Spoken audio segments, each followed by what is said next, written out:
సుమారు 2 సంవత్సరాలుగా కూడా మీరు ఈ పోరాటం చేస్తున్నారు. సో ఈ పోస్టులు పెట్టడమే కానీ వాళ్ళని ప్రత్యక్షంగా పరోక్షంగా ఉద్దేశించి చెప్తున్నారు. మరి ఇప్పటివరకు ఎవరైనా బీఆర్ఎస్ నుంచి అధికారికంగా మీతోటి మాట్లాడారా, రెస్పాండ్ అయ్యారా? ఎందుకంటే మీరు అన్ని సంవత్సరాలు పార్టీలో వర్క్ చేశారు కదా.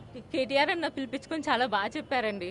అమ్మను నన్ను నవంబర్ 4th or 5th 2024 ఆశ, రాజకీయాలంటే ఇట్లే ఉంటాయి తల్లి, నువ్వు నా కూతురు లాంటి దానివి, ఇవన్నీ పట్టించుకోకు, వాడు నీ దగ్గరికి రాడు ఇంకోసారి, నువ్వు వాడి దగ్గరికి వెళ్ళకు, వాడిని తిట్టకు, వదిలేయండి, అంతా సరిగ్గా అవుతుందని తను చెప్పిండు. అదే మాట మీద ఉండి నేను పోలే. కానీ ఈయన గారు ఏం చేశారంటే దానికి కూడా ఆధారం ఉంది. క్యాజువల్గా ఫోన్లో మాట్లాడుకుంటామన్నా మేము, లైక్ కన్వీనర్స్తో కానీ లేకుంటే సోషల్ మీడియా యాక్టివిటీస్తో కానీ, అట్లా ఒక ఫోన్లో కవితక్క గారిని నేను కొంచెం క్రిటిసైజ్ చేసినట్లు మాట్లాడినా. ఆ ఆడియో బయటికి ఇడిపించి పార్టీలు అందరితో తిట్టిపిచ్చి తెలంగాణ భవన్కి వస్తే జాగృతి వాళ్ళు కొడతారు నిన్ను అనేంత బెదిరించి 3 నెలలు డియాక్టివ్ చేసుకునేలాగా చేసి పార్టీ నుంచి ఎలగొట్టింది. తర్వాత కూడా నేను ధైర్యం చేసుకొని ప్లీనరీకి వెళ్ళినా అన్న.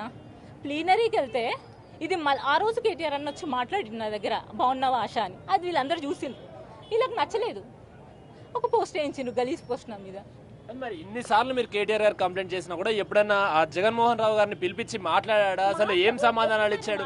మరి మాట్లాడిన తర్వాత కూడా ఎందుకు జరుగుతుంది అంత? కేటీఆర్ అన్న మాట పట్టించుకోరు వీళ్ళు. ఆయన మాట్లాడతాడు, మేము వెనకాలకెళ్ళి గోతులు తవ్వుతాం అంటారు వీళ్ళు.